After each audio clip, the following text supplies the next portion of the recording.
మీసంలో తెలుగువారి రాజసం, మాటల్లో రాయలసీమ పౌరుషం నింపుకొని సప్త సముద్రాలు దాటుకొని కాలం స్విచ్ చేసిన డాకు డాకు మహారాజ్.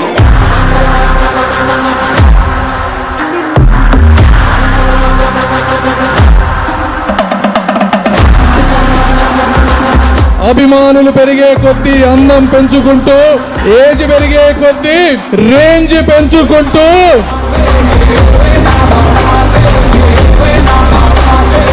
జై బాలయ్య అంటే సౌండ్ కాదు, అది రీసౌండ్.